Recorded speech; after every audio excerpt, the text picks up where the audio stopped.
All right, folks. So our agenda today is some overview with Tony. We go have Reagan as well. That's going to talk about some stuff with the MLS.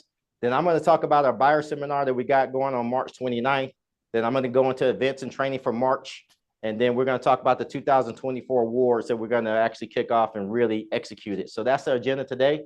Without further ado, I'm turning it over to, okay, Tony, we got you on the screen. Appreciate you. Good afternoon, everybody. It's great to be here. We love to do this. This is just one of series of things that we're doing now. One of the changes with the MLS Board of Directors is to try to get more information out to everybody, is actually going out to the brokerages.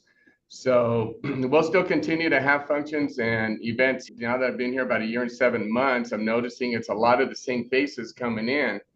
And when I go to something like Rally, where there's 700 of y'all, I see a lot of faces I've never seen before. So I want to make an effort to really get information out to you all. So that's what we're starting to do, is we're actually visiting different brokerages, whether it be in person or like this time doing it by Zoom, we're fine with that also. But we really want to show you and give back to you guys, because there's a lot of information. There's a lot of changes in our industry that are constantly going on. And we want to keep you up to date on all this, and especially on the value, bringing the value and the benefit of you all being members. One thing I want to talk about is participating in your association or even the MLS. If y'all can get on these committees, it's to help. We're doing a lot of big things now in the community. Our focus is to really get out there in the community so the community knows who we are as an organization. We're the largest trade organization here in El Paso with 3,000 members. We've really grown and increased the name of who we are, especially politically. A lot of times I'm hearing feedback, and this is important to me. It's important to get feedback from all of you, our members, because that's what is going to guide me to what you all need and try to meet the needs. But one thing that we do is with the Government Affairs Committee, it's just incredible. And it's not just me. A lot of it is Ernesto Garcia, who's our Director of Government Affairs. And the relationships we've developed with our city council and our city leaders is incredible. So we have a lot of clout now where we get in there, especially when they're trying to push these ordinances that are going to affect our industry and our profession. These are things that we do for you as a membership, because I hear a lot about, what do you all do for us? It's almost, what have you done for me lately? We're paying these dues, but do we really feel we're getting anything out of it? The MLS is a given because it's the main tool that you all use. But what about the association? And when I talk about associations, we're talking about local, state, and national. One of the big things that we do as associations, all in tandem are together, is advocacy. And advocacy is extremely important. When we talk about it locally, and many of you have been around a while, so there was a time where they wanted to remove the signs for open houses, where you could no longer put your sign out there for an open house. That's critical to your business and to guide people to an open house. We had to go in and fight that. And it's come back up again, and we still have to go in and fight it again with these ordinances. It's not only here within the city, but in the county, and also even in Socorro area. The city is growing that way, so we have to continue to stay on top of that. So it's important. The other thing is from the state level too, that involved it was a while back, but they wanted to charge you property taxes on your vehicle. And that was ridiculous. So we had to go in and fight for that. I remember that because I was at the Central Appraisal District at the time this was all going on. And sitting on the appraisal review board at the time, I didn't agree with it. I didn't think it was right. But it was the advocacy for your associations that are fighting for this. Sometimes I feel like a lot of people don't chime in and know what we're really doing. We try to give that message out through our newsletters. So I want to talk a little bit about the newsletters, especially this last couple. There's been so much information. I got with our team, with Ernesto and Eileen and marketing, and said, we got to fix this. And I'm trying to get where you all will actually chime in and actually review it, because a lot of times when I come to these meetings, I ask, if one of the first things I always ask is, how many of y'all read the newsletter? And a lot of times people say they have it blocked. The problem is that since I've been here, I'm trying to get more and more education and giving you value to the fact of why you're members of our association. But it's not only what's going on here locally, but when I see something that's coming in from NAR or Texas Realtors, that I know is really important to our business and our profession, I'm putting it on the newsletter instead of waiting and depending on you all to actually be chiming in online to NAR or to Texas Realtors. Because when there's something critical and important, I want to get it out to you right away. So what we're going to do is split the newsletter. You'll start to see this probably next week.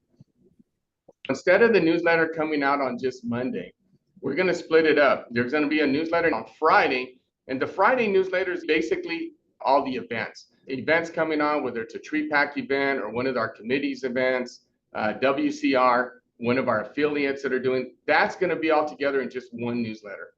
The other newsletter is going out on Wednesdays. Wednesday's newsletter is only going to be information pertinent to your profession. So it's going to be any kind of trainings that we're going to be doing, anything that comes out of NAR or TR with changes or important stuff that's coming out. It could be forms related. Anything like that is what's going to be on that newsletter. So Wednesdays for sure, you definitely want to open those and see what's going on in there, because that's going to be specifically for that. So I'm hoping that with that, it's a little easier on you all. The other thing, I don't know if you've noticed on the newsletters, it gives you now a tab where you can click to opt in by text. If you'd rather get these messages by text instead of by email, then it's a simple process to click on it, fill the information, it comes up, and you're set. And again, you can go back and forth. If one day you decide I want to go back to email instead of text, you can do it. But again, participation, it makes a difference, guys, in what I'm trying to do. And you all make a difference. I always say this is your association. My mission here is to help you be more successful at what you do. And in translating in layman's terms, that means helping you to make more money. That's what I want to try to do. And if a lot of the ways we do it is with the MLS.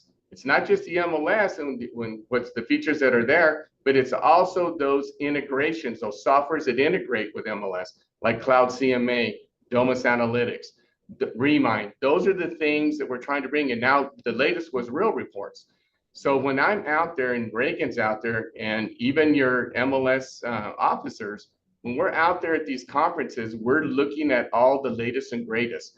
And everything that's coming up is what's to help you be more efficient and better at what you do. But I do notice one thing is it's one thing to have all these tools, but the other is, do you know how to use them? And that's the other thing where I get feedback that I'm starting to see. Even when it comes to Flex with the MLS, a lot of times I'm looking and y'all are really using that at 50%, 60% of what it really can do for you, because you don't understand all the other features it has. Same thing with the integration, the IDX feeds or the other softwares that integrate with it. So we want to do more training on that. Reagan has put together, you're going to start seeing a calendar of events to where you'll see additional training that the actual software, the vendors are doing that you can do by Zoom. But we're also going to do in-person training. I'm a firm believer in in-person training. So we had an in-person session on Real Reports about a week ago. We'll continue to do that and try to meet your all's needs. And then I just say, whatever you feel you need, let us know. And we're here to help it make it happen and to be more successful at what we're doing. But your participation on committees is important. The board of directors, guys, the GEPAR board of directors, as long as you're eligible and you meet the qualifications for it, if you're nominated and you want to run for the board, your name goes in. There is no committee anymore that goes through everybody, all the nominees, and then decide who they want to put out there on the ballot. Everybody, if you qualify and eligible, you go on the ballot. And then that means it's all up to the membership to vote you in. The MLS is a little bit different. The MLS is more brokers that aren't, but now they do allow 2 agents to actually sit on the MLS board. Something I do want to do before we run out of time is I want to address that I'm seeing a lot on social media is the MLS dues. Hey, Tony, you're no rush. You're good. Okay. All right. So I want to talk a little bit about the MLS dues increase. We tried to do a video between me and Colorado, who's the president, but we tried to keep it short because we were told, no, you need to keep it short because otherwise you're not going to get their attention.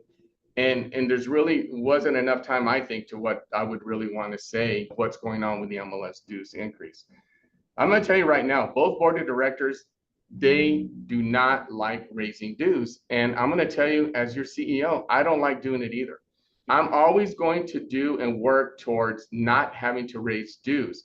And I want to give you some examples of what we're doing.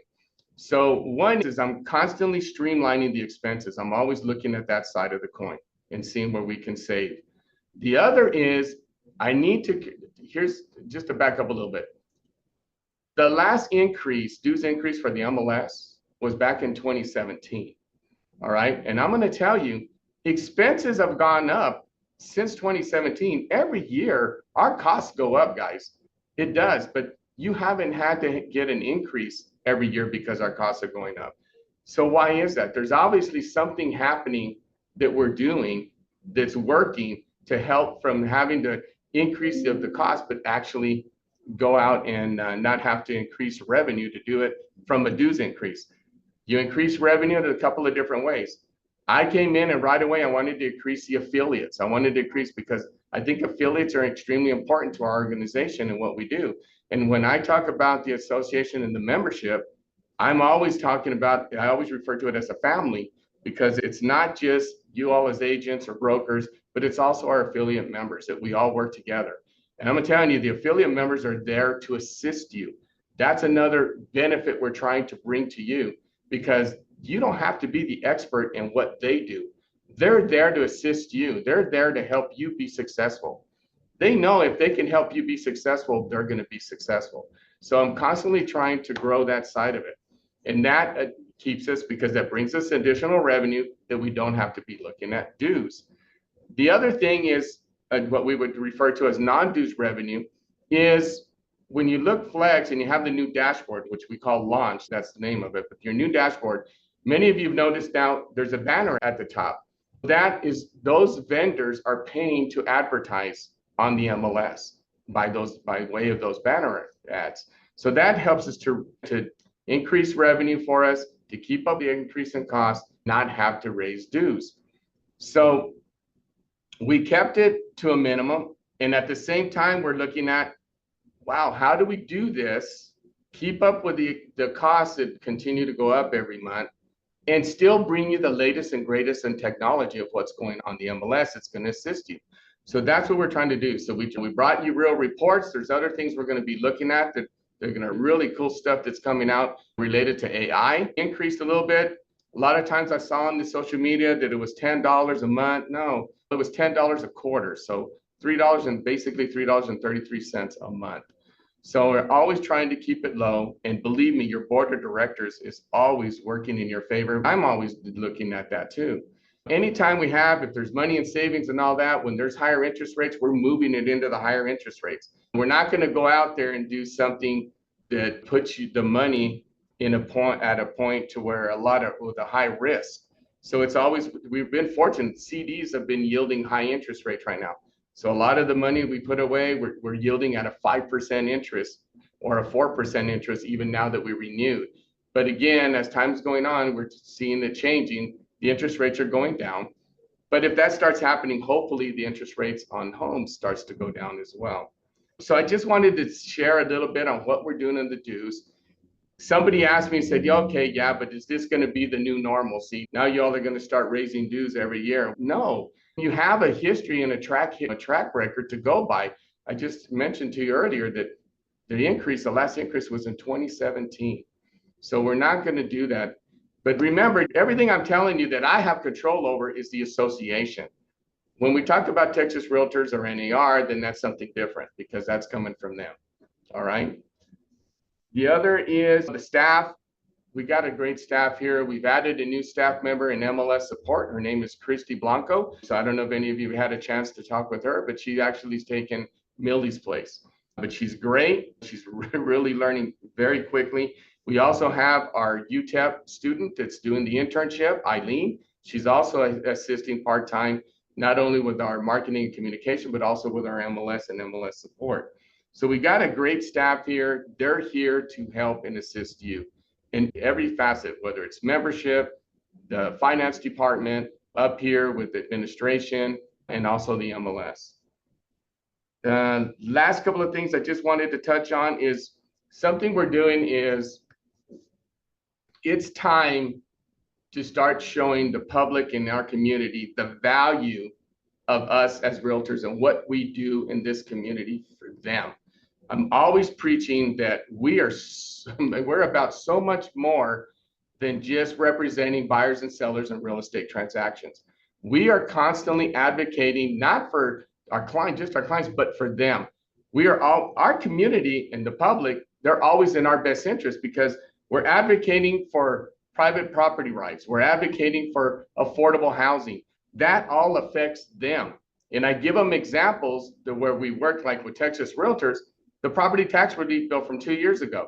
They raised the discount on the homestead exemption from 40,000 to 100,000. If it's your homestead, that makes a huge difference in the buying and selling. It also makes a huge difference for those of us that still reside and have our home here, but they don't know about it. So we're going to work on communicating that more and more to them here locally in our market. So we're starting a PR campaign. It's going to be on the association side and the MLS, because the other thing I don't like about the MLS is when you ask the public, you know, about MLS or do you know what it is, they're saying, oh yeah, it's where I go on this site. I don't want to mention the names of these different sites. And that's the MLS. That's where we go to see if there's any homes for sale or for rent. We have our own website, the elpasotx.com. It's us here locally. So we're going to promote that. They need to understand, I feel, that where that information to those other sites comes from. It comes from us. This is from us, from our local MLS. So we want to get that out there to them because the public doesn't realize it, so that they understand what you're there for. The other thing is when I'm out here talking, because I'm also doing speaking engagements at some of our city council's community meetings. So I'm doing that. And the way I'm doing it is I'm talking about us and what we do as realtors, and I'm bringing in the property tax part of it because of my experience. So they always love that because I'm telling them, no, we are training our realtors know property tax. The state's not doing it. The local CAD's not doing it. Our realtors are going to understand how the property tax system works, and they're here to assist you. And that comes in a way of an opportunity where you want to use it as from a marketing tool, or you want to use it from an income side, because you can also generate revenue on the property tax side. But I always tell everyone, if you're going to do that as agents, and you probably need to go through your broker and make sure they're okay with it. But I'm going to tell you right now, leaving CAD, there was already at least 4 or 5 agents that are representing property owners to help them reduce their property taxes. And that you are a licensed realtor. Under your license, you can still help them on the residential side. You can't do personal property or commercial, but you can on the residential side. So I think the last thing I just had was, if y'all haven't heard already, Ernesto has started up his podcast again. So if you have anything that you'd like to do, or you'd like to see, or you'd like to come on and talk about, touch base with Ernesto and we can set you up and schedule you on a podcast. Ben, thank you so much. I know I took a little bit more time. Reagan's probably asleep, but he's up next. No, you're good. I'm going to open it up just with one question. Do we have anybody that has some questions for you? If you got a question for Tony, you've been urging to ask him, this is your opportunity. It's safe. It's safe zone today. Safe zone. Yeah. We got any questions? I'm not going to hold anything against anybody. Let me have it. Let's put him on the spot. Let's turn the camera. Anybody want to say anything? Or any questions about anything that I went over? Nobody? When are you having your podcast, or how often is it going to be released? So Ernesto's doing the podcast every month. Okay. Depending on what comes up, then he might do it twice a month. Cool. Yeah, so he's doing that. And I'm gonna invite you all. Maybe I'll send it out there whenever I'm going to speak at these community meetings with our city council people, because I've got one set up with District 3 and also District 4. And maybe some of you might want to attend, not only because it might be in your district, but when I start talking about the property tax and all that, you have all of those public, the consumers of the public that's there, the residents in those areas. And they may have a lot of questions and say, man, I could use some help with this. The big help when it comes to property tax, and many of you may know this already, The notices are going out the end of this month, first week of April. Then you start getting the calls of people wanting if you can do a CMA for them, a comparative market analysis for them, that sales comparison approach, because that's the best evidence that they can use by the CAD to show that the appraised value or the market value is incorrect. So that might be a way for you all to even be there as I'm talking, and I can say, we have some realtors here. They're more than happy to talk to you. If you need some help, they can help you. It might be a good thing for you all. Tony, we do have a question. Yes. I'm asking for a buddy, for a friend. Okay. I have the answer, but I'd rather get it from you. Sure. But anyway, the way to start the prompts for the text messages, can you or Reagan put the information on the chat before you guys leave, and then I can copy it and give it out to the peoples? We can. It's like I said on H newsletter, right at the beginning, it has a little square. I believe it's in red, and it says opt to text, opt into text. Okay. And that's all you do is click on that button and it'll set you up. I already did it. I'll show them how to do it. Okay. Okay, I'll do it. Any other questions? What about in La Cat Lil John? You look like you got a question. You just look like very inquisitive right now. What you got? I don't have a question, but I do like the idea of including us, Tony, at your meetings that you said. I think it's a great idea. I would definitely be interested, especially in our district. So Okay. I would support it, and I would just love if you would extend an invitation to us. I think it's a great idea.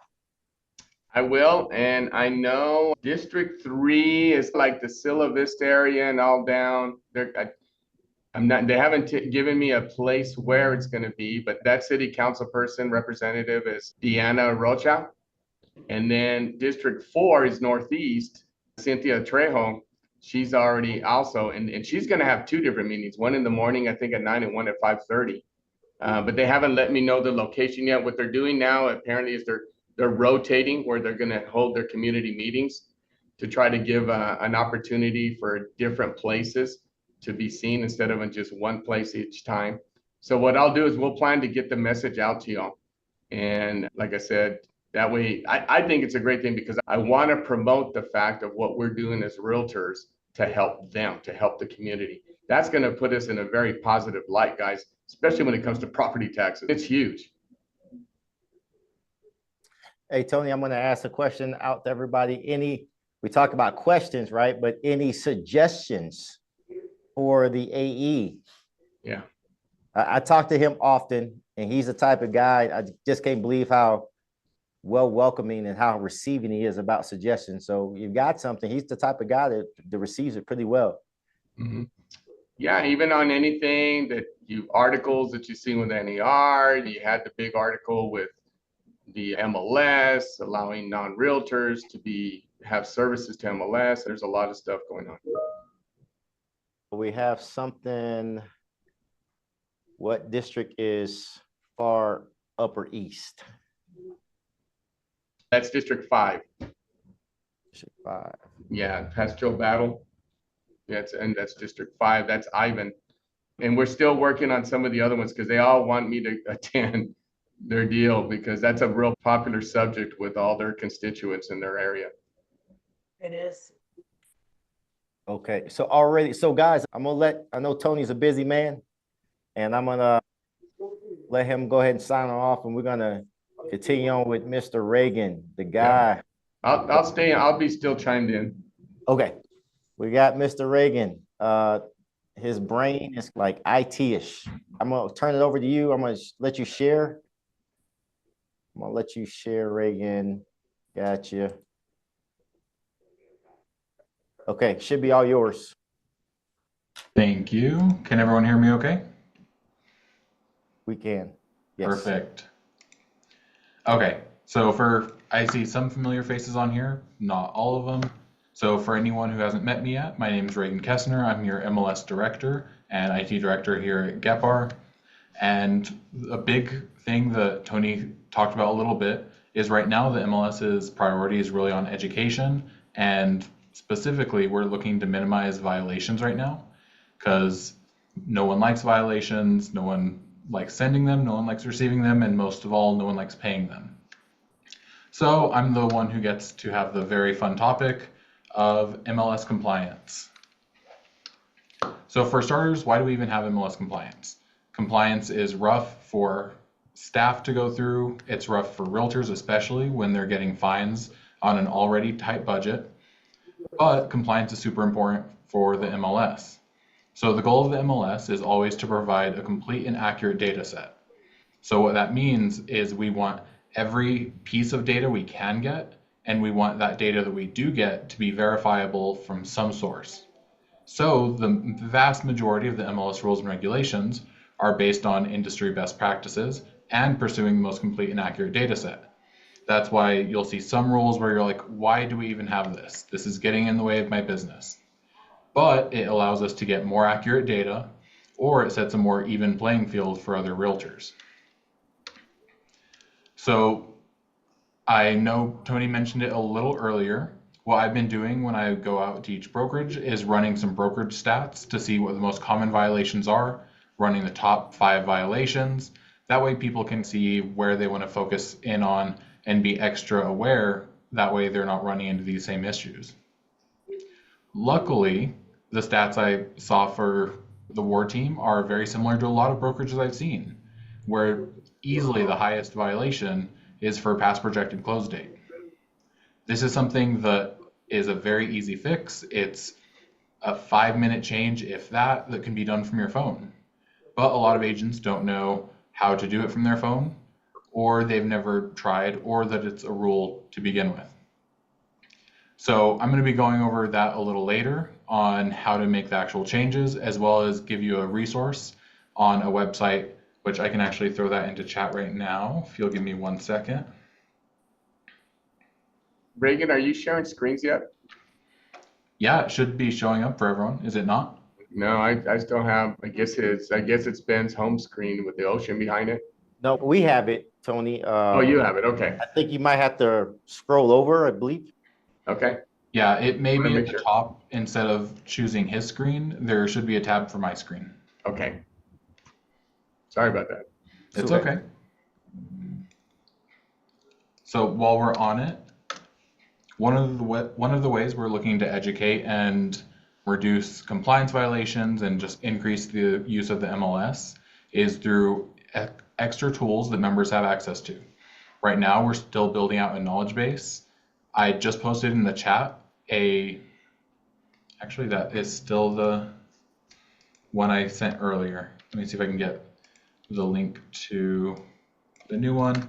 If not, there's a QR code that's part of the presentation that everyone can scan there, and I'll put it once I'm not in full screen PowerPoint mode. But check out the knowledge base. It's a great step-by-step guide with pictures and text, and we're also going to be recording video to accompany it. That way, if you're someone who learns a little better by actually seeing it done instead of just reading through, you can learn better that way. The whole point of this being The VIP, that one. Ben, can we Your mute? program. Yeah, whoever that is? I'm gonna mute everybody, so Yeah. hold on. A lot of Thank our you. sponsors actually Give me just one want second. you to save money, but you would actually just pay the $121 for my coaching, and then There you go. Thank you. All right. We always have those special children. Yeah, back to where I was. A big part of it is just reducing violations and increasing the use of the MLS for everyone. So check out the tools we're putting out there. But to get back to compliance, I'm going to be going through the major violations I see and the ones that are just the largest fines but more rare, as well as the ones that are the most confusing. I'm going to be trying to go through them in the order they show up in your rules and regs. And every rule I go over, I'll be referencing on the PowerPoint which section it's from, in case you want to double check me or you just want to look through it yourself and follow along with me. But one of the big ones, this is a huge fine if it's not taken care of, is just putting the listings into the MLS. Like I talked about earlier, part of the MLS's goals is a complete data set. That means we want as many listings as possible, as accurate as possible. Rules and regulations require the MLS gets your listings within 48 hours unless it's an office exclusive listing. An office exclusive listing can be put out to the office, but not the public unless you want to put it into the MLS within 1 business day of any public marketing. So public marketing is flyers, yard signs, social media posts, email blasts, anything that a member of the public would be getting. You have 1 business day after that to get it into the MLS. That way, when a buyer sees it and they go to their agent, can be the professional and say, oh yeah, I've got the information on that listing, instead of scouring the internet and not being able to find it anywhere. Most of you are going to be familiar with this. This is Section 6 of the Texas Realtors Listing Agreement. If we go down to 6A2, this is an important thing to talk about with your sellers because of the MLS rule, is you can see it down there at the bottom, highlighted. Seller further acknowledges and understands that if this option is checked and the property is publicly marketed by anyone, including the seller, MLS rules require the broker file this listing with MLS within 1 business day. I didn't think that I would ever have to say this, but make sure you let your seller know this. We have had some violations sent out where the seller did an email blast without telling their agent, and their agent is the one who ended up getting violations for it. So when you're going through the listing agreement, as far as the MLS is concerned, please talk about this section and let them know if you don't want it in the MLS, we can't publicly market it. Because of the 2 rules I just talked about, Reagan, the MLS. Yeah.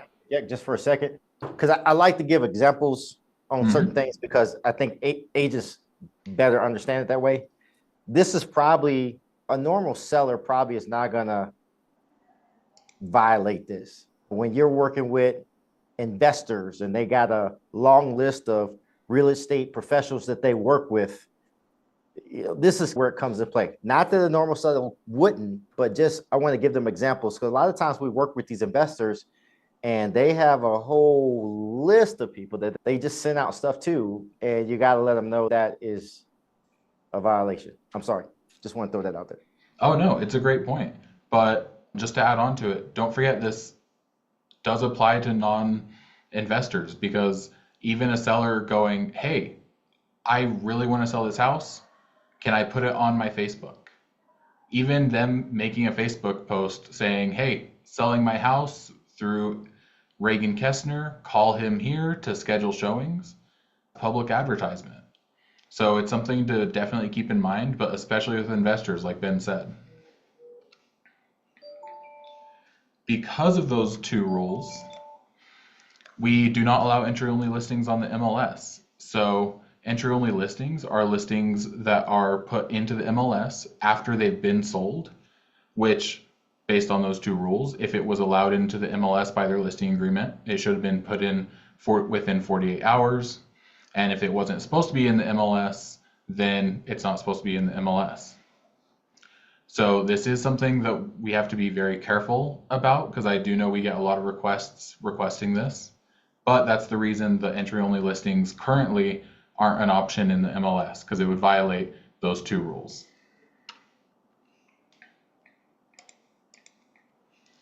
One of the more common issues we tend to see is just inaccurate information on the MLS. Like I said earlier, we want complete and accurate data.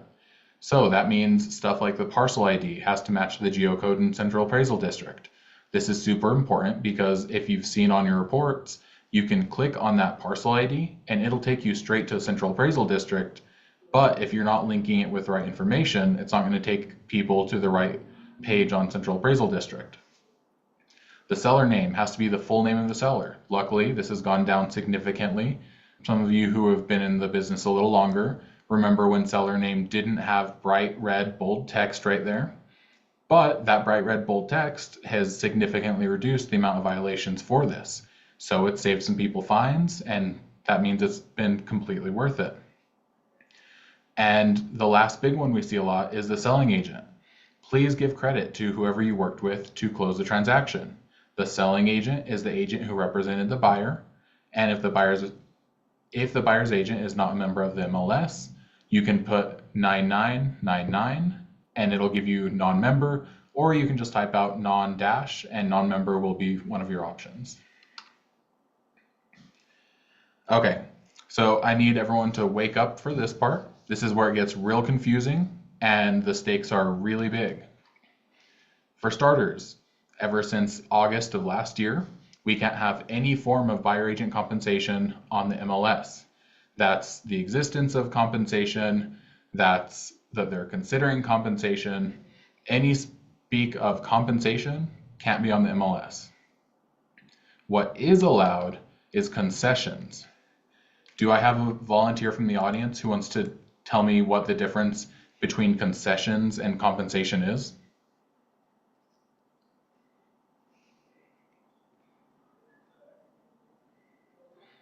Looks like we've got someone on Ben's side. Yeah, we got some people here. What we got? Come on, Gus. Commission. He says commission. No, commission is your commission. There you go. Compensation is commission, concessions is closing cost. Essentially. So them being all C words tends to give some people some trouble. So the easiest way to remember it is concessions is going from the seller to the buyer. The buyer can use that to compensate their agent. That's if the buyer wants to, they can spend that money however they want. But compensation is going from the seller to the buyer's broker or the listing broker to the buyer's broker.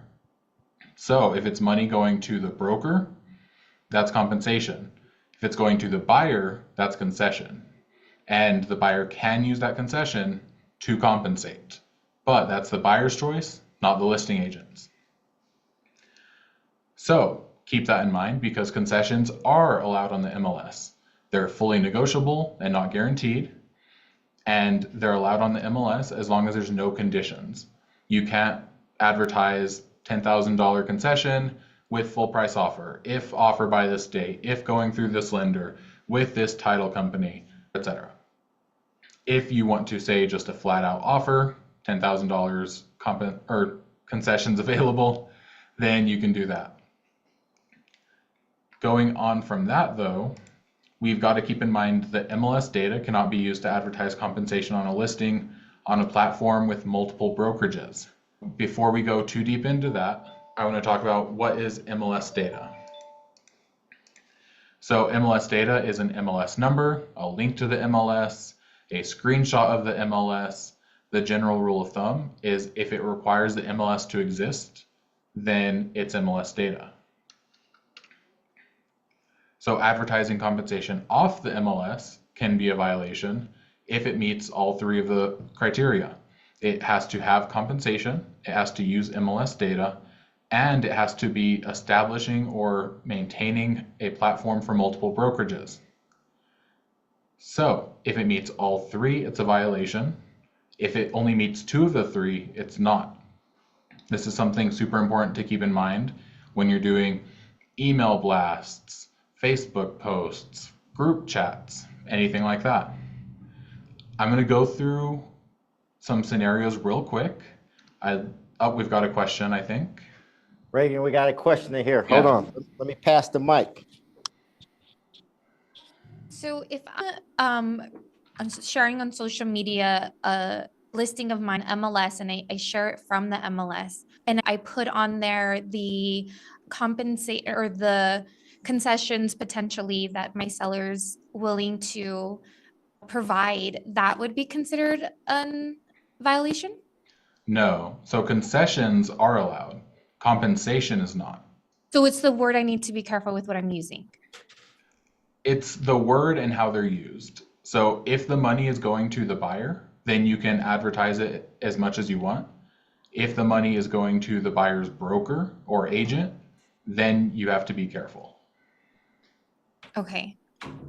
Got it.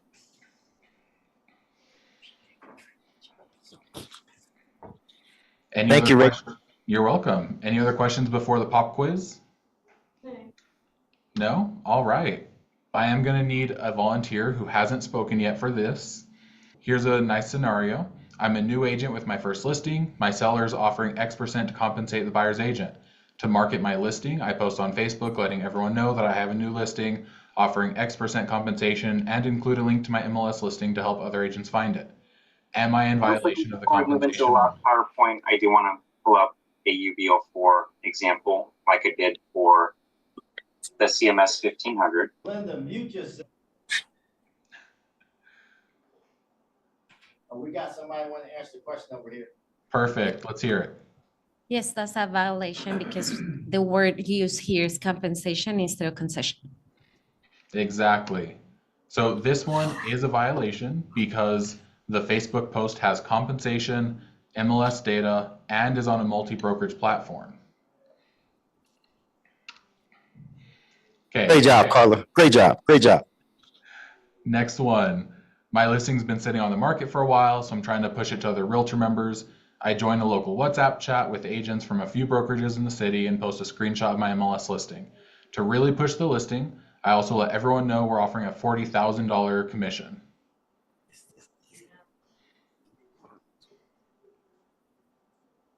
I'm so glad I have been there to choose victims for me. Well, again, I think that the word used is commission instead of concession. Yep, this one would be a violation because this uses compensation, MLS data, and is on a multi-brokerage platform. And I just saw we had some chat. Thank you, Debbie. Correct. Are you in that chat? Because there is a chat. Yeah.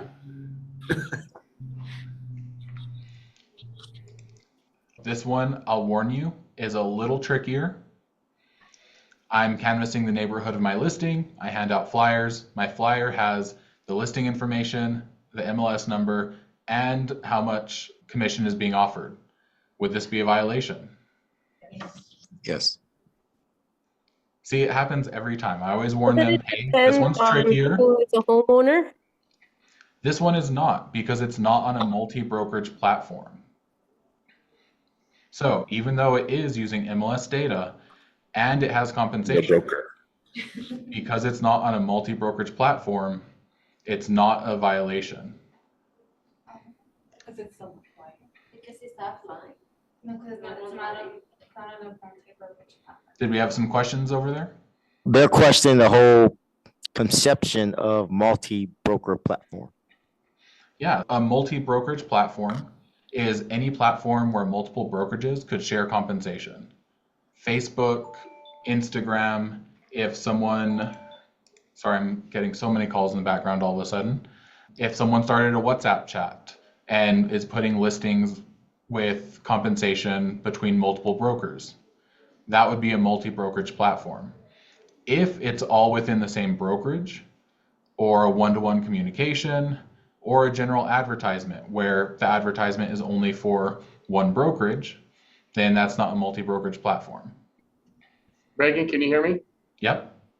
So another good example, because this is confusing, but the other good example is, let's say you're marketing multi-broker where multiple brokers are involved, but it's just a flyer with information that you put on with no link to the MLS where they can go to showing them, they can go to the MLS to look at the information that you have posted. It's just separate. You did on your own, no link at all to MLS data. Would that be in violation? No. So Right. it has to meet all three criteria to be a violation. It has to have MLS data, have compensation, and be on a multi-brokerage platform. If it's missing any of those criteria, then it's not a violation. Right. I just want them to understand it's not that you can't market to other brokerages. You just can't have a link to the MLS. Exactly. You can, when you're marketing with other brokerages, you can either have a link to the MLS or, sorry, compensation. You cannot have both. We've got a question. I do have a quick question. So when it comes to what I guess this is what makes it confusing. So we have the actual advertising shows MLS number, right? And then this is not in violation because it says it's MLS data. So the MLS number data, technically we're talking about two concepts, right? That's what is makes it confusing, because to me, in the way I see it, this is, we are linking MLS, we disclose the MLS number. That's why it makes it very confusing. Yeah. I guess just to be safe, the word commission instead concessions is plain as safe. Yeah, so to follow up on that, I'm gonna go back just a little bit. So MLS data is the terminology used in the rule, but MLS data is an MLS number, link to the MLS, screenshot of the MLS. If it requires the MLS to exist to make any sense, then it's MLS data, essentially. On this specific scenario, sorry, go ahead. So let's go with this right here. So we got Constant Contact, whatever platform that we're using, MailChimp, it doesn't matter, right? And we put a flyer out there, and the flyer has the link to the flyer, has the Flex MLS link. But within the flyer has something about buyer agents compensation within the flyer. I'm glad you bring up Constant Contact and email blasts and stuff like that. Okay. Next scenario, you're working with a builder and you just got some new listings. You've got some great incentives that are being offered. So you do use Constant Contact, MailChimp, whatever you prefer, and do an email blast with the listing information, the MLS number, and how much compensation is being offered. Would this be a violation when it's going out to all the agents in town? 100%. Oh, I didn't warn you guys on this one. This one is also very tricky. Let's say no. MLS Any other number, guesses? compensation, and data from the MLS? So this one's tricky. It's who's it going out to, right? Because it depends. So if you're using a tool like Constant Contact, MailChimp, stuff like that, if you've ever received one of those emails, you'll notice when it's sent, you're the only person on the recipient list. So that's a one-to-one communication. It's going from me as the listing agent to you as another agent. There's no multi-brokerage platform where multiple brokerages are sharing compensation information. That's good to know. That is the same as sending a text message, calling someone. If you go to your email browser, you copy a list of every agent in the MLS and drop that list into the to field of your email and send it like that. Now you're establishing a platform where any broker in the city can hit reply all and say, oh, here's my listing. I'm offering X% compensation. Okay, that's good. I just got something today. That's good. Yeah. Thanks. So the rule of thumb is if another broker could add to that and send it out to everyone you sent it to and say, I'm also offering this amount of compensation for my listing, then it's establishing a multi-brokerage platform. So if you're going to send out any email blasts like that, either use MailChimp, Constant Contact, etc., or use the blind CC field. The blind CC field doesn't let other people see who's in that list, so they won't be able to reply all. Any other questions on compensation? Because I know it's a very confusing topic. Reagan, can we get a copy of these slides? Yeah, that's no problem. I'm recording this, Roger. All right, thanks, man. I got you, brother. All right, if there's nothing else on compensation, we'll move on to some less frequent but still pretty serious violations, media violations. So we got a question in the chat, I believe. I know Debbie asked to define MLS data earlier. Okay, gotcha. I don't see anything since then. All right, gotcha. I'm sorry. It's okay. Okay, so for media violations, the main photo has to be the front exterior structure as recognizable from the street. For residential, resale, new home, etc. But each property type has a slight difference on the media requirements for them. So residential, resale, lease, and multifamily have to have 6 different photos within 7 days of being on the MLS. New homes have to have 3 different photos within 7 days of being on the MLS. And most importantly, new homes can use the artist rendition, a floor plan, or a photo of the model home as the primary photo, since the home obviously hasn't been built yet. Land and unimproved lot has to have 3 different photos, and they can use a plat map, survey, or aerial view. And then commercial has to have 6 different photos within 7 days of activation, and the main photo has to be a front elevation or aerial view. One thing to keep in note on this new home, and I'll talk about it a little later, actually literally next, is photos can't include people, watermarks, logos, agent, broker, builder information, or for sale signs. So even if you have a floor plan from a builder, if the floor plan is branded, you've got to take the branding off before you put it on the MLS. And that can be as simple as going onto Paint and drawing a black box over it, or if you're great at photo editing, making it look like it was never there to begin with. The important part is that we can't have builder information as part of the photo or on really any public field when it's the seller. A big one recently, copying photos without explicit written permission is prohibited. Before you use a photo, if you didn't pay the photographer for it, make sure you have written permission saying, I have permission to use this photo as part of my listing, because it's a copyright violation, and hearing from us in MLS compliance will be the smallest of problems when it comes to copyright. Listings of other brokers can't be advertised without explicit written consent from the listing broker. So if you run a Facebook page of $1 million plus homes in 79936 or something similar, and you want to feature this brand new listing that hit the market, just go to the broker, say, hey, I love your listing, I'd love to advertise it, is that okay with you? And make sure you get it in writing. That way, if we ever receive a report on it, you can just give us, yep, I text them right here, they gave me permission right here. And written permission can be a text message, email, written on a napkin, however is easiest for you and the person you're getting permission from. This is a big one, public display of information. So we have certain fields that are viewable to the public, so public remarks, photos, videos, anything the public can see. And because of that, we've got some rules on what can and can't go on there. So we can't have contact information, including names, phone numbers, or email addresses, any links, web addresses, URLs, however you want to word it, promotions for a builder, lender, agent, or broker, calling instructions that request or suggest calling the listing agent, and this one is very important, showing instructions, security codes, lockbox alarm or alarm information, or the vacancy status of the property. That last one is very important because we have confidential remarks.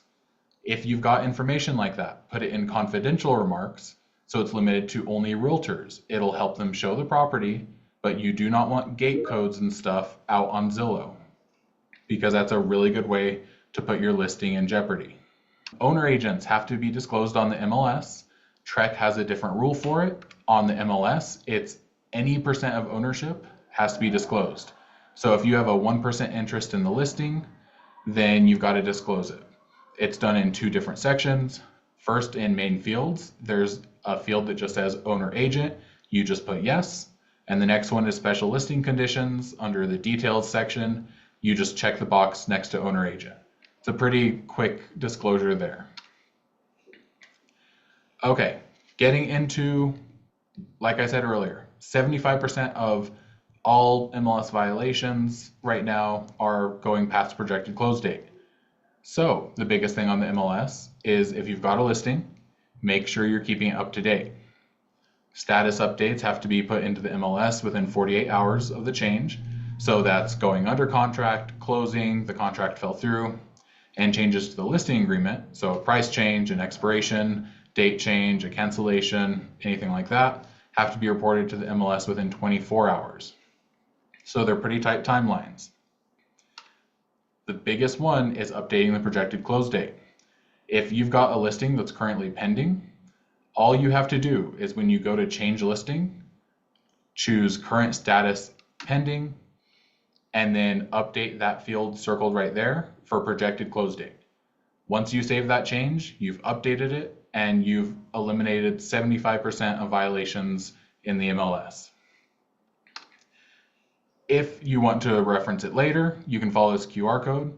It'll take you to the knowledge base we've been working on. It'll guide you how to do it on the phone as well and how to get to change listing. Check it out. And we should be adding a video to that within a couple days where you can follow along on the video as well. And I'll leave that up for just a second for anyone who is scanning to get a chance to scan. Reagan, so it's 76% of the violations because people are just not doing it? Yeah, believe it or not, this is the 4th training I've done for brokerages. Every time I run the stats for the individual brokerages, that way everyone can see, okay, this is where the vast majority of people are having trouble. And it's been the #1 violation in every single one.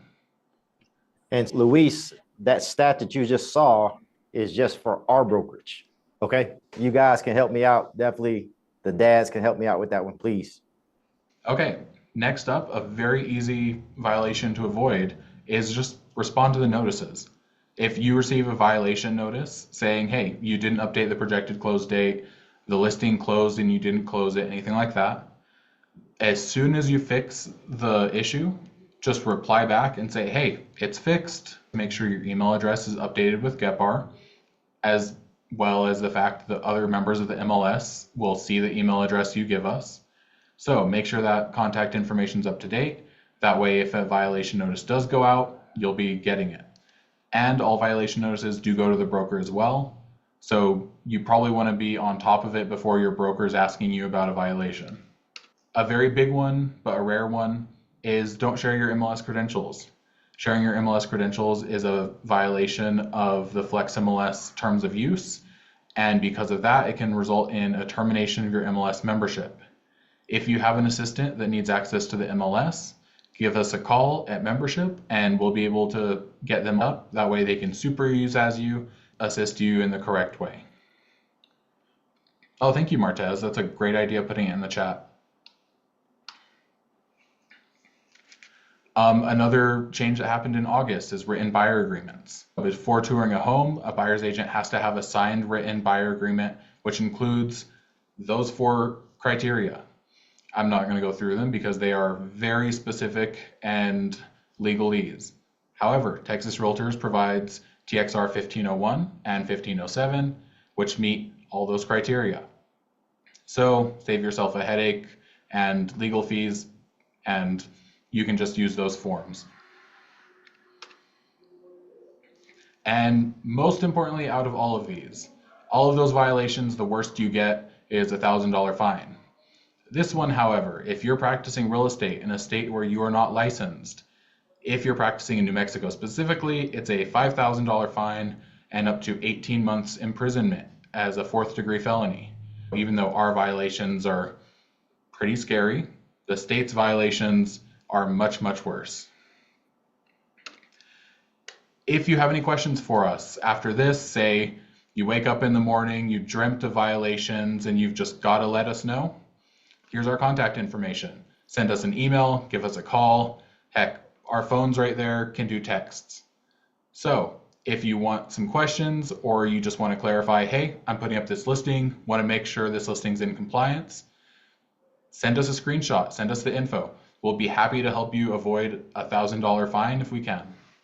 Any questions for me before I hand it back over to Ben? All right, hold on, Reagan. We got any questions?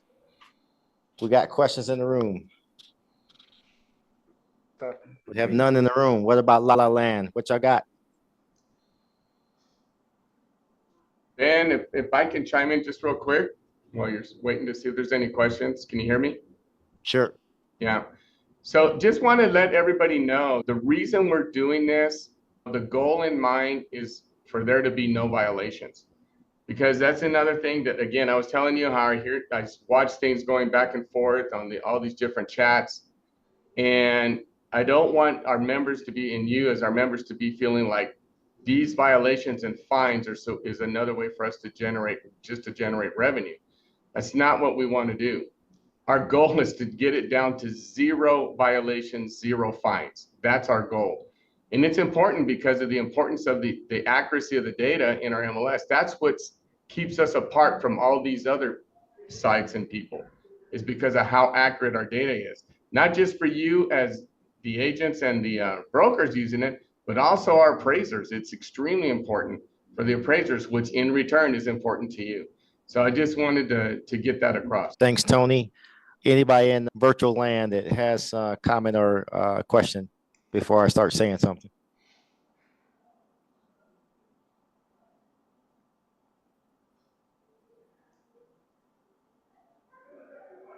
Okay, one of the things that came up in our last board meeting, I'm going to bring it up now, Tony, about you mentioned it, you touched on it, but I'm going to go a little bit deeper about the appraisal, right? And we've had discussions in our office about the data and things of that nature. So for this forum right here, I wanted to tell everybody, yes, our MLS department, our AE is very aware of the conversations that you all are having with the appraisal data and how it's going to be closed out properly. And let me give an example out there. When people go out to close out their listing right now, and let's say we have some form of concessions closed out on the actual contract, there's currently no way to distinguish what's been for compensation and what's been for concessions when it's being closed out, right? Our MLS department, our AE is all over that. They are coming to a solution. It may not be a perfect solution at first, but it's probably going to be a refined solution later on. But they are doing things to make sure we can get some accurate data in terms of what concessions are. And I'll let Reagan speak to the idea that we have, or if it's further than what along that I know since the MLS meeting, you can go ahead and update us. But when I left off, we were trying to put something in place for that. So I don't know if Reagan, you want to talk about to that a little bit. Sure. So one of the big things we're doing on the MLS side right now, not just with the concessions, but pretty much every field, is we're trying to make it as easy to use for the first time user or someone who hasn't touched the MLS for a full year. They're coming back to it. They're seeing all these new terminology, stuff like that. And that's just making sure all the fields have some clarifying information. Like I talked about earlier for that seller name. Seller name has that bright red text now. And we're looking at similar stuff for concessions and other fields, especially now that we're just about done with RESO 2.0's rework. So once that's done, we can start expanding that out to other fields as well. That way, if ever looking at a field in the MLS and you're like, I have no idea what this is even asking me for, you've got a little help right there that can point you in the right direction. Thank you. Appreciate it. Appreciate it. Anything else? Team. All right. So if you got something out of this meeting, give us a thumbs up in the chat. Give us a thumbs up in the chat because we want some PDA, public display of accountability here, right? Get some thumbs up, all right? And it was worth your time. I know it's probably long, but heck, it was only an hour and 14 minutes. If you got something out of this is where you were supposed to be today to make you better, make you smarter, make you a better realtor, go ahead and give us a thumbs up. All righty. I think we're getting some thumbs up there. Appreciate it. Appreciate it. Reagan, Tony, appreciate you guys. We're going to force, public information. This is it. We're going to go into our team meeting that we have, our team kickoff. So if you're more than welcome to do whatever you want, but you got to get out of here. Ben, thank you so much, Ben. We really appreciate it. No, appreciate you, Tony. Thank you. Thank you. Thank you. All right. All right. Thank you. God bless. Take Bye. care. Okay. Thank you. We'll give you some, hey, for my people, stay on. My people, stay on. If you're not in the company, go ahead, just drop on off. We're going to talk about some company business.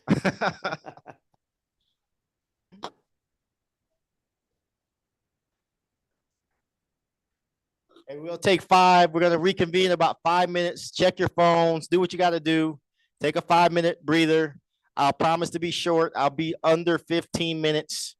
All right, under 15 minutes. Take a little 5-minute break, and then I'll be under 15 minutes. Got some stuff I want to talk about. All right, let me jump into this real quick. I promise to be real fast and quick. Okay, so let's go talk about the buyer seminar. I'm gonna make it real short. March 29th, we're kicking this thing off. This is for you. I want to explain what we're doing. We have it capped at 25 people. I think I looked on the registration today. I think there's 6 people, 5 people, something like that. So we need to get this information out there. It's really leaning towards VA buyers. That's what we really want. All right, we want to fill this room. The way we do it on March 29th, what I want to have is, if you have somebody that's registered and is going to attend, that day is for them. All right. What I don't want a bunch of just agents up here, and we don't have space for people. So when we do it, let's get the people inside here. I think we can fit 25 people in here in this room. We're going to do the buyer seminar. If you want to come, you can, but you guys will be over in the bleed over room in the other offices and things of that nature.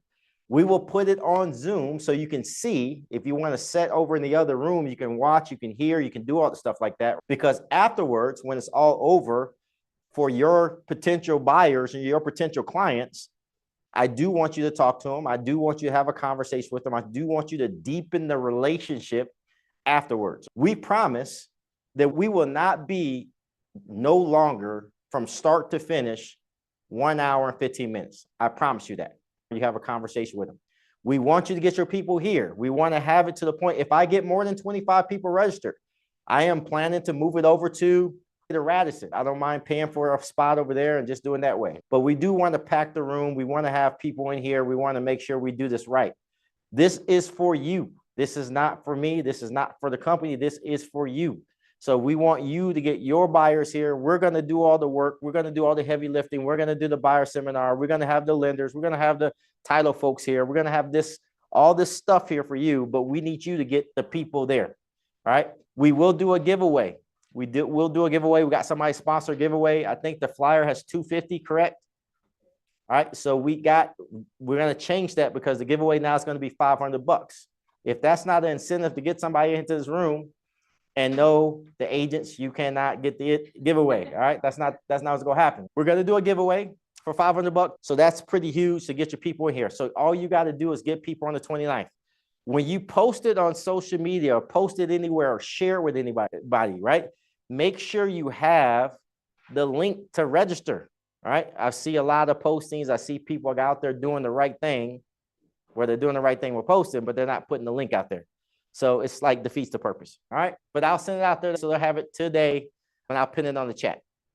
Okay. And I will give an example like what you should do and everything like that. Okay. It should be. All right. All right. Anyway, so events and training. I'm going to click on this real quick. Any questions about the buyer seminar? All right. I'm going to go past that. Events and training. So look, in short, we have been rolling with some role play. I want to give an attaboy to Miss Carla. All right. I don't know if you guys know that, but she is the first person that finished the first 30 days with the war team this year. And she did some buyer consultation live, and she did it on video. She did all the training and everything that we asked her to do, culminating with this live buyer consultation. We recorded it, and now she went out that same day, the same night, and she pretty much did a buyer consultation and a listing presentation. All right. And she came back and reported that it went a lot better than she thought, and she really appreciated me beating her up. Okay. No, I'm just joking. Guys, we want you to the role play. We're doing this role play every Monday of every Tuesday. Even if I have 2 people here, I have 1 person here, I got 15 people, and I'm doing this. Take advantage of it. That's if you want to step your game up, role playing and accountability is going to step your game up. We have it every Monday and every Tuesday. We need more folks here. What else? Okay, this week I'm going to do business planning for the quarter. On Friday, business planning for all my full-time folks, 9 to 12, probably about 3 hours. If you're full-time, this is for you. On Saturday morning, I'm going to come here Saturday morning, 9 to 12 on Saturday morning. If you're part-time, that's for you. So hopefully you can get off on Saturday and come up here, part-timers and people that's working every day. That is your time to do some business planning on Saturday, 9 to 12. All right. And I think I'm just going to end it there for right now, because those are the big things I wanted to talk about, was the buyer seminar and talk about role playing and accountability. Our folks that's in the accountability group, they're doing some great stuff. If you want to join us, be here on Mondays and we will beat you up. We'll hold your feet to the fire. Anybody else? Dad, you got anything for us? Edna has not been here. She has not been here. Edna has been nursing a bad back. Gus misses you, Edna. She'll probably be back next week. Okay. Anybody else? Anybody got any comments? Debbie's asking what time is role play. Did you get that answer, Debbie? Who asked that? Debbie. Yes, I will send it out to her. She's on our distribution, so I'll send it out to her for sure. Anything else? Okay. Thanks for being here.